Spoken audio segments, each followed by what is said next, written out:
Hey, welcome back. We are talking about context. So we just went over a bunch of different emotion regulation strategies. I know the last video was a little long, so this one is really more about how do we apply everything we just learned. So when we think about context, we're thinking about culture, intensity, frequency events, our own resources, cognitive, even physical resource. So you know, for example, with culture, we've talked about suppression being not always so good. It think oftentimes can make us feel worse in a way, and that's not always the case. So some research has shown with Asian Americans that suppression is completely accepted in the culture and also totally okay. Um, when we think about things like intensity, we're intensity of an event. So if the event is just very, very intense, very difficult event, um, it's going to affect our resources, our capacity.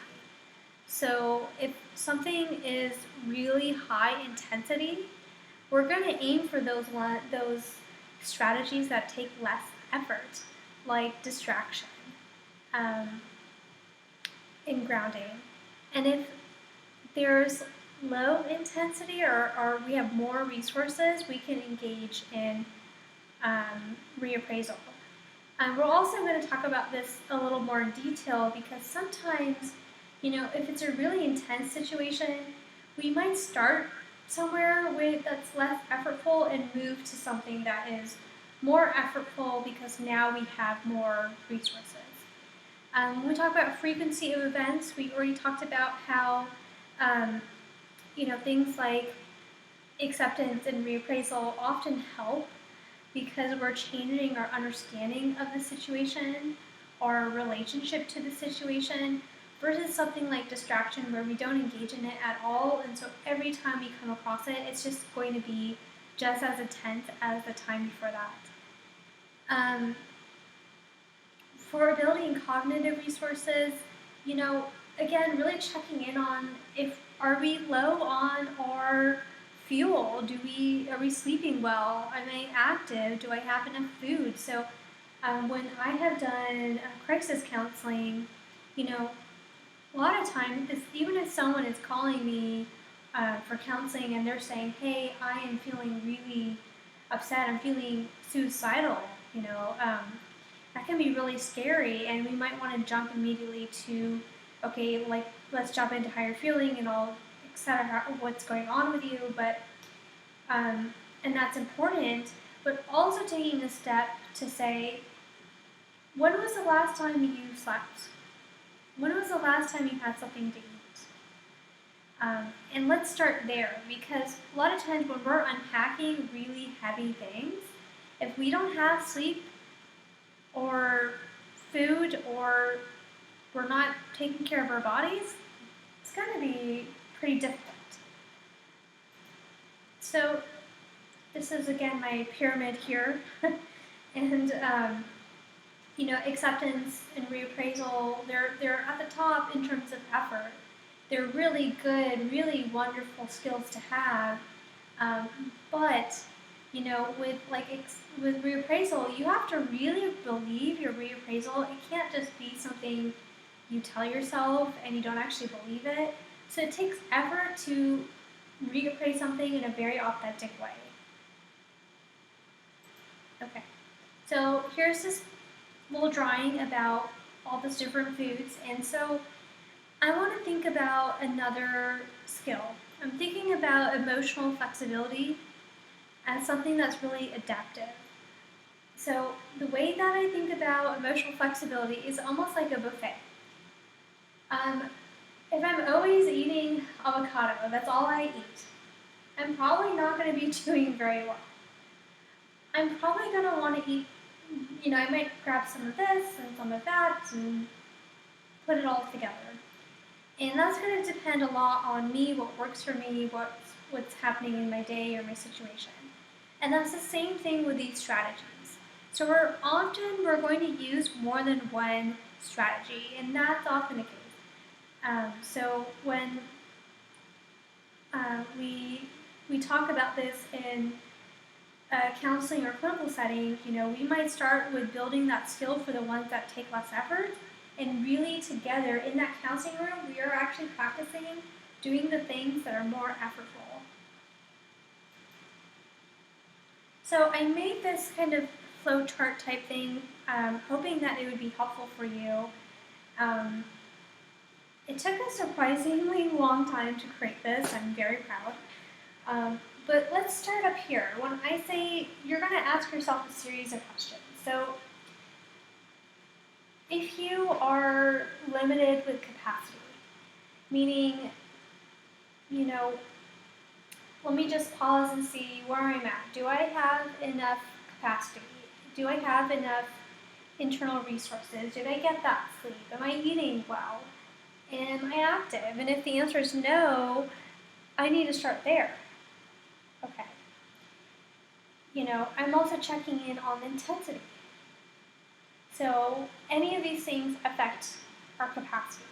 Say it's a very intense situation. Yes. I'm limited on capacity. Capacity limited? Yes. All right. I'm going to want to do one, if not both of these things. Distraction, grounding. These are the ones that are really engaging our attention to divert to something else rather than the thing giving us the distress. Okay, that might help bring down the intensity of the situation. We might feel, a little less stressed out, and then we might ask ourselves, okay, so I might be like, okay, I might go back and say, I need to sleep, I need to eat, and distract. Okay, I do all that, and I might come back here. Is this situation, is it going to reoccur? Or is it going to have continued impact? So we talked about reoccurring, if you run into your ex all the time. Continued impact really refers to something that is impacting your life, even if the event is not coming up over and over again. So I think about something like grieving. It's not that the person, dies again and again and again, but every day you might be experiencing new ways of being without this person. Maybe it's the first time you went to the grocery store without this person, or the first time you went to a certain restaurant. That's a continued impact. If the answer is yes, we have a continued impact, we want to engage in the strategies that really help us process the meaning of that event. Okay. So on this side, capacity limited, no. All right, cool. We can do what feels right. It's capacity's not limited. We can jump right into reappraisal acceptance if we wanted to, and we do want to check in again if there is that reoccurrence or continued impact. So I wanted to talk a little bit about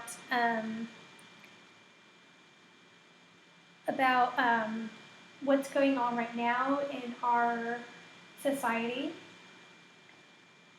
So obviously I'm giving this presentation and recording my screen because I can't be with you in person due to the pandemic. So I thought it might be helpful for me just to kind of go through a little bit about maybe my process or thought process using this chart so you kind of get a sense. So I'm thinking about the pandemic and being at home, doing the social isolation, and I'm going to start here, capacity limited. Yes, my capacity is very much limited. And so when I start here and I am looking back on my sleep, my food, my activity. So right now I'm getting good sleep, I'm getting some good activity, I probably could do more, and my food, doing the best that I can. That's great. Okay, it's not about being perfect, just about asking yourself, being honest with yourself, is there something else that I can do to increase my capacity? So, all right, I'm working on being a little more physically active. Now I'm going to go down to here. I am really focusing right now pretty heavily on distraction and grounding. I am doing things like listening to music, watching shows, listening to podcasts, a lot of grounding, a lot of breathing, a lot of mindfulness. So not meditation necessarily, but a lot of mindful activities, like having that hot cup of tea, feeling that object in my hand, even smelling essential oils. These things are very soothing, very soothing. Now, I've been doing that for a while, and I'm not quite ready to move on, but when I get down to it, I know that whether or not exactly the situation will occur, I'm not quite sure of that, but I do know that there is going to be a continued impact in my life.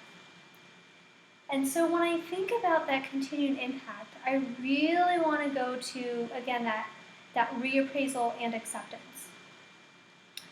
So in my mind, reappraisal is not authentic. When I tell myself, oh, I'm at home, and it's actually a great time for me to read up on all about ancient Egypt because that's very interesting to me, that doesn't actually feel believable because in my mind, a pandemic doesn't make this okay. There is no silver lining, really, at least not right now. Not at this point, not for me. But I'm really sitting with acceptance. Really just trying to create space that it's okay if I'm not okay sometimes. It's okay if I feel overwhelmed.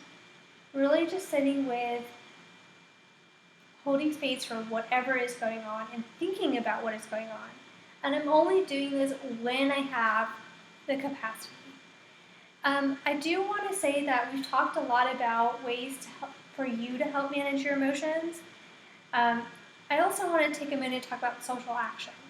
So just like we talked about this pandemic situation, for me, when I do acceptance and I'm really engaging, it also kind of couples with mindfulness, really engaging with how I'm doing and how I'm feeling, that gives me insight into social action.